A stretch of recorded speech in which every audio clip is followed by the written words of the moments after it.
chanting is music? Well, it depends on how you're chanting. So chanting is actually a meditation. It's a kind of meditation. And you can do it in two ways. You can do japa, which is a personal meditation we do on japa beats. So it's sort of like chanting on a rosary. So we chant the mantra Hare Krishna, like that on each bead.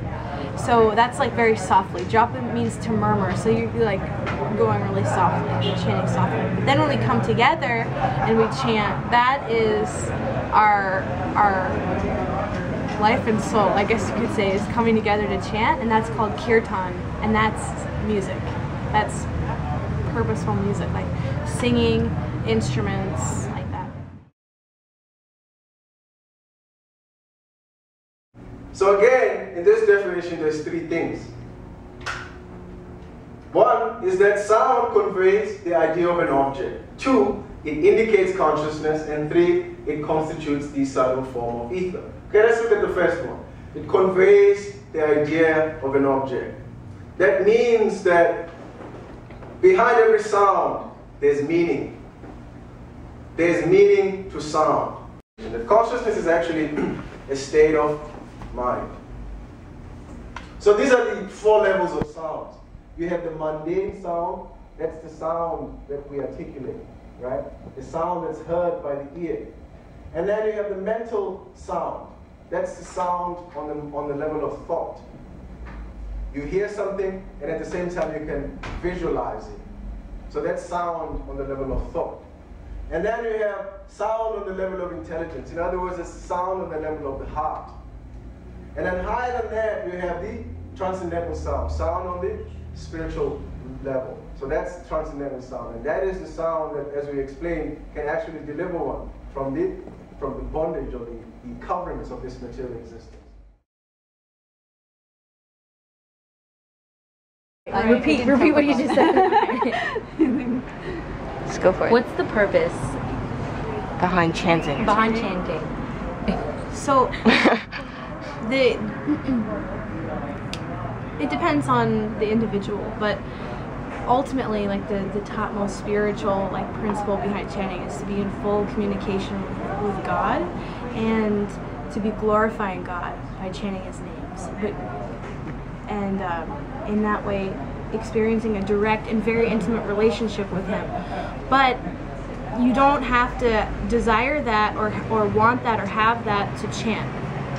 You can chant for any reason, and it's great. You can chant for recreation, you can chant because you're in distress or you're stressed out, you want to forget about the test you're having. You can chant to, like, I don't know, mimic the devotees who are chanting. Any reason why you chant, it's pretty much guaranteed that it's going to make you feel better. So it's said that when we're chanting, because Krishna is God and God is absolute, that He's fully present in His name. But just like the name of some material object just represents that object, but with God, His names are Him. They're non-different from Him. So when we're chanting, God is actually dancing on our tongue. So you can see that He really enjoys it when we're chanting because He's there dancing, you know.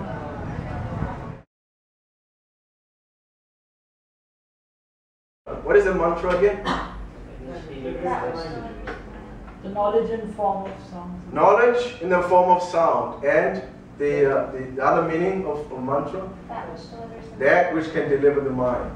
So in any given situation, the sound of a particular mantra also passes through several stages before it is experienced by the listener in perfection.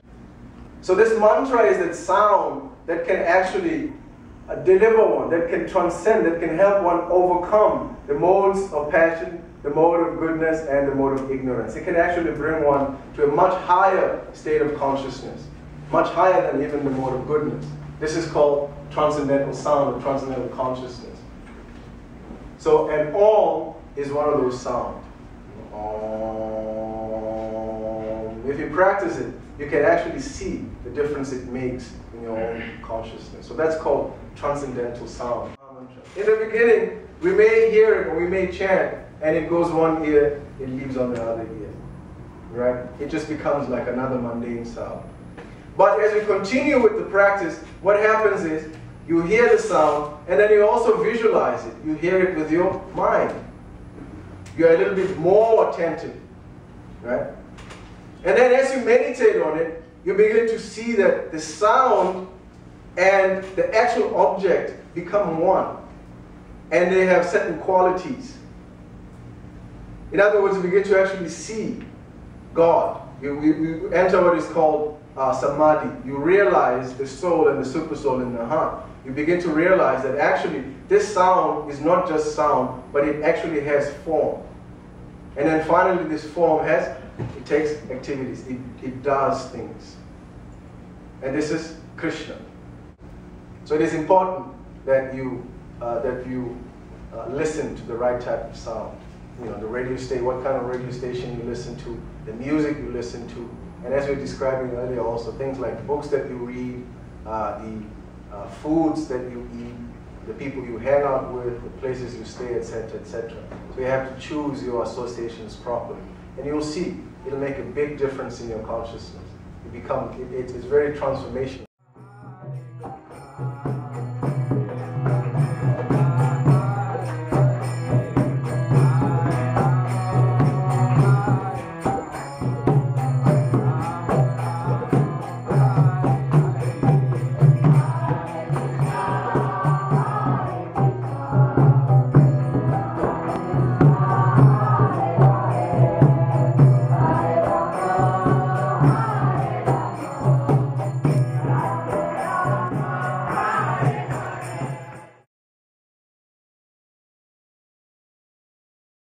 Put a smile in your face. Just bring out the joy of the natural soul, which kind of just covers this whole life entanglement and stress and everything. And we just kind of like put everything aside. Like yesterday when we were doing that chanting together for a couple hours straight, no pause or a break, anything. And everybody, if you were watching after that, everybody was hugging everybody after and just was full in bliss. And it just kind of brings the natural joy of the soul out to flourish. And that's how you can see that it's so universal, is because it doesn't even matter what religion you're doing kirtan. If you're chanting the names of God and you're coming together and singing, that's kirtan. So we chant this particular mantra, Hare Krishna mantra, but any names of God work. How did you feel afterwards? I felt good, especially because the food was really good. I did feel good after this, actually. Yeah. Forgot that I had a test. So what is something, if you want to share one thing you kind of learned about the kirtan in the Hare Krishnas, what would that be? You need to clear your mind, and you need to you want to focus on something else, you want to feel good. It's definitely something to do. Even if you're not religious, Yeah. you can just meditate, I guess. And it's fun. Where? I'm right outside. Yeah.